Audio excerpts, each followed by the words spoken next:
কোথাও মাটির রাস্তা বর্ষায় হাঁটা যায় না, কোথাও রাস্তার কাজ শুরু হয়েছে, শেষ হয়নি। এবার সেই দুর্ভোগের দিন শেষ। বাদুড়িয়ার গ্রামে তৈরি হচ্ছে পাকা রাস্তা। 200 বছরে এই প্রথমবার পিংলায় থমকে থাকা রাস্তার কাজ শুরু।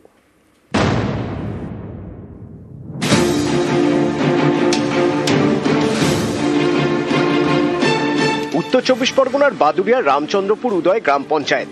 এই এলাকায় তৈরি হচ্ছে ইট আর মোরামের রাস্তা, যা গ্রামের প্রথম পাকা রাস্তা। বাদুড়িয়ার হুগলি কর্মকার পাড়া, এখানে ছিল মাটির রাস্তা। প্রতি বছর বর্ষায় ভোগান্তির এক শেষ, হাঁটা যায় না। স্থানীয়দের দাবি, এই কারণে অনেকেই পাড়া ছেড়ে অন্য জায়গায় চলে গিয়েছেন। সম্প্রতি এলাকায় বসে রাজ্য সরকারের আমাদের পাড়া আমাদের সমাধান ক্যাম্প। সেই ক্যাম্পে রাস্তা তৈরির দাবি জানান বাসিন্দারা। এরপরেই পদক্ষেপ। 700 মিটার রাস্তার জন্য বরাদ্দ করা হয় 1,80,000 টাকা। কাজও শুরু হয়ে গিয়েছে।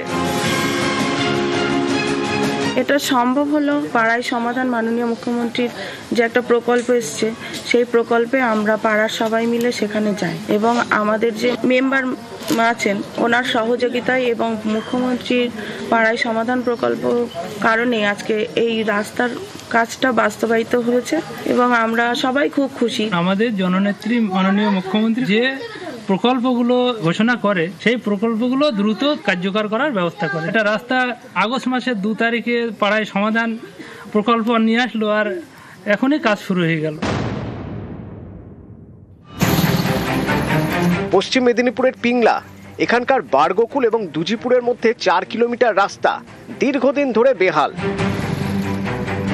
গত বছর রাস্তা সংস্কারের কাজ শুরু হয়। এর জন্য পথশ্রী প্রকল্প থেকে বরাদ্দ করা হয় 1,86,00,000 টাকা। কয়েকদিন কাজ চলার পর বন্ধ হয়ে যায়।